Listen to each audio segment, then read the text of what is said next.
모의고사를 보는 취지를 먼저 잡으셔야 될 것 같아요. 모의고사는 어떤 공부를 하기 위한 게 아니라고 저는 생각했습니다. 예. 한참 공부할 때도 그냥 자기 테스트죠. 실제 시험 시간에 경험하기 위해서 그쵸. 시험이잖아요. 예. 근데 네. 그 경험도 중요하지만 그 강사분들이 내는 기출 문제도 네. 무시할 수가 없잖아요. 예, 무시할 수는 그러니까 없죠. 예. 가격을 보고 가야 되는 건지 아니면 강사를 보고 가야 되는 건지. 저 같은 경우에는 이렇게 했어요. 일단 무시할 수 없는 부분이라고 하지만은 저 한 10% 정도밖에 안 봤어요. 저는. 그럼 문제의 질이라든지 어떤 강사의 특이 뭐 거의 뭐 그 채점하면 뭐 줄 한번 껴가지고 뭐 수정 더 자세히 뭐 법적으로 뭐 이런 식으로밖에 채점 안 해주거든요. 거의. 그렇기 때문에 강사가 어떤 분이냐 이거는 크게 중요치 않은 것 같고, 다만 문제의 질, 어떤 문제의 질이라는 거는 조금 중요하다고 생각을 했어요. 그래서 저는 그걸 어떻게 커버했냐면, 구할 수 있는 한 그 작년에서 낸 타 학원의 모의고사를 다 구했습니다. 그래서 그 문제가 어떤 문제가 나온 것만 본 거죠. 어떤 문제가 나온 것만 보고 그것만 그냥 본 겁니다. 그게 공부니까. 근데 모의고사의 제일 중요한 포인트는 저는 어떻게 했냐면, 그냥 그 자리에 앉아가지고 80분인가요? 80분 동안 내가 16장을 쓸 수 있는지, 어떻게든 구현을 할 수 있는지, 토해낼 수 있는지, 내가 본 거를 토해낼 수 있는 그 능력을 배양하는 자리인 거지, 모의고사라는 게 공부를 하는 자리는 아니거든요.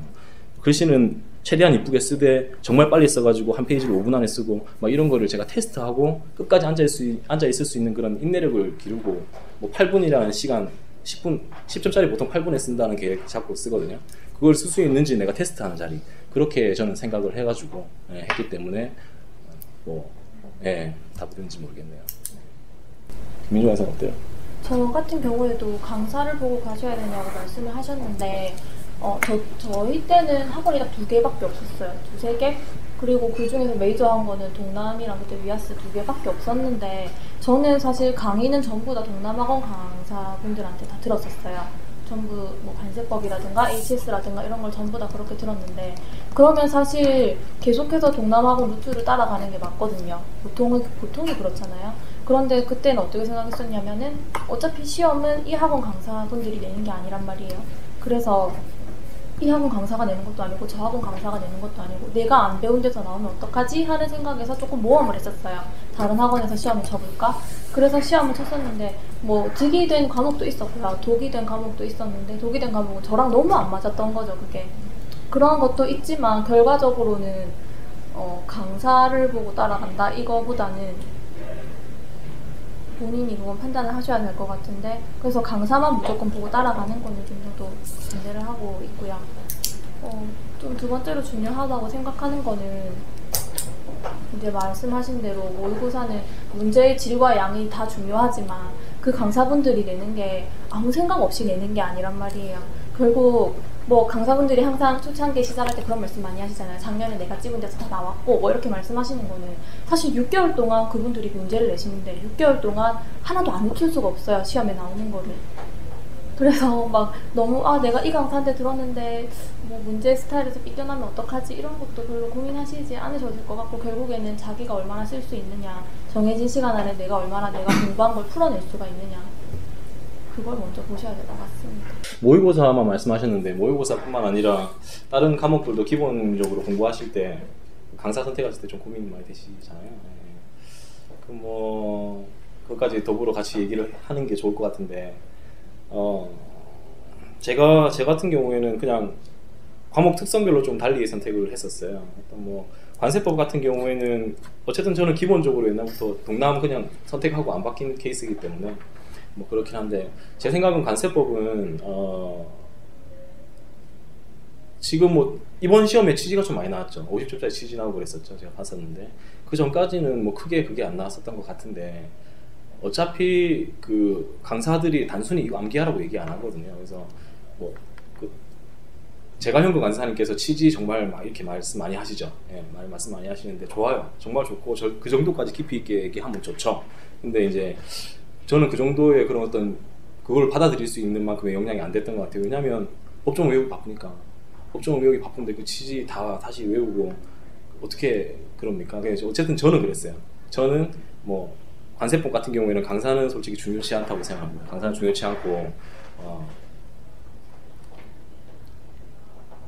그냥 선택하시면 되고 HS도 마찬가지로 이번에 해설서가 좀 많이 나왔어요. 그죠? 이번에 좀 많이 어려웠다고 들었는데 해설서도 공부는 하긴 했어요. 중요하다는 해설서 찝어가지고 그 해설서 내용 찝어서 그것도 외우기도 하죠. 외우기도 하는데 그거 이외에 또 나온 것 같은데 솔직히 그런 부분까지 다 커버하기 위해서 그런 것까지 다 커버해주는 강사 찾는다? 그거는 제 생각이 좀 아닌 것 같아요. 시간 낭비고 솔직히 해설서 문제 나왔다고 하더라도 주어하고 호어 내용 정확하게만 썼어도 됩니다. 예, 50점 이상 받을 수 있고요. 50점 이상 받을 수 있는 문제였고 그런 거에 불안해하지 않으셨으면 좋겠고 관세법 HS는 적어도 강사 선택은 크게 고려하지 않으셔도 된다고 생각하고 다만 평가하고 무역실무 같은 경우 특히 평가 같은 경우에는 워낙 출제 경향이 다양했었어요. 처음에 딱 들어갔을 때는 그 진짜 뭐 어떤 개념 위주로 나왔었죠. 개념 위주로 막 나오다가 올해는 정확하게 못 봤는데 작년 저희 시험 칠 때는 진짜 법을 그냥 정확하게 쓰는지 단순히 그냥 법령 포지만 외우면 합격하는 그런 문제였습니다. 올해는 제가 정확하게 못 봤는데 계속 출제 경향이 바뀌어요. 제가 볼 때는 CGV 개념 위주로 막 가다가 정말 관세평가 개념을 알고 있는지 알고 있다 갑자기 근데 고시 정확하게 외우고 있는지 이거 왔다가 계속 왔다 갔다 하기 때문에 강사마다 스타일이 좀 다릅니다. 김재우 강사님은 어떤 계산 위주로 좀 가르치시죠. 그다음에 정민구 강사님은 어떤 지금은 하시는지 모르겠는데 취지 위주로 많이 가르치시고 하기 때문에 저 같은 경우에는 좀 들을 수 있는 만큼 들었어요. 관세평가 같은 경우에는 왜냐하면 리스크를 제거해야 되잖아요. 솔직히 강사도 잘 모릅니다. 그죠? 어떻게 나올 건지 그래서 리스크 제거하기 위해서 그렇게 했었고 무역실무도 평가보다는 낮지만 그래도 좀 리스크가 큽니다. 그죠? 예. 워낙 양이 방대하기 때문에 예. 그리고 가르치는 스타일도 다르고 그렇기 때문에 저는 좀 들을 수 있을 만큼 들었던 케이스. 그래서 관세법 HS는 강사 불문하고 그냥 법하고 법령 규칙하고 뭐 주 호우 용어만 외우면 된다고 생각했기 때문에 강사 불문하고 했었지만 평가하고 무역실무는 최대한 들을 수 있을 만큼 들었다. 저는 그런 케이스고. 혹시 김민중 강사님 어떻게 하셨어요? 저도 평가 같은 경우에는 제가 약간 득을 잘 본 케이스였죠. 저번에 시험에서 저희 기수에서는 최고 득점을 했었어요. 관세평가를. 왜냐하면 저는 법조문을 진짜 딸딸딸 다 외웠거든요. 정말 토시 하나 안 틀리고 다 적을 수 있을 정도로 다 외웠었어요.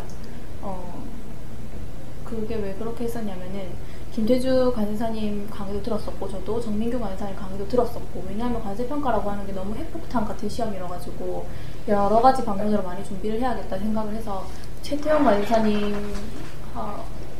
그 모의고사 문제까지 구해가지고 풀고 이랬는데 이제 그래서 관세평가는 사실은 정말 말씀하신 대로 어디서 어떻게 터질지 모르기 때문에 최대한 사람들 공부하는 거 보시면은 한 관세사님 것만 듣지는 않으시잖아요. 적어도 2개 정도는 들으셔야 된다고 저는 생각을 하고 무역실무 같은 경우에는 전 드릴 말씀이 없네요. 무역실무는 잘 몰라요. 네, 학교 간 사람들도. 무역실무는 저도 정말 잘 모르겠어요. 잘 몰라요 진짜. 네. 무역실무는 정말 그냥 어떤 관세사님 보면 왜냐면 너무 양이 많다 보니까 이거 그냥 읽고 넘어가시는 분들이 있어요. 뭐 신용장이라고 하는 거는 뭐 이런 뭐 은행에 조건부 지급 합격입니다. 이거 외우셔야 되고요. 뭐 이러시면서 그냥 넘어가시는 분들도 있는데 사실 그것도 어쩔 수 없는 게 너무 양이 많다 보니까 다 훑을 수는 없거든요. 너무 자세하게 하시는 분들 보면은 많이 뛰어넘는 경우도 많고 그래서 그것도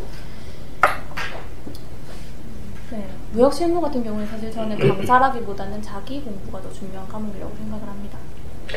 평가 같은 경우에 더불어 말씀드리면 점점 협정이 좀 중요해지죠. 네, 중요해져가지고 저는 협정 중요하다고 생각해서 어떤 그 목차별로 제 나름대로 저는 서브를 다 만들었거든요. 서브를 다 만들었는데 거기에 제만의 그냥 노트를 만든 거죠. 책을. 그래서 거기에 협정 내용 다 집어넣었어요.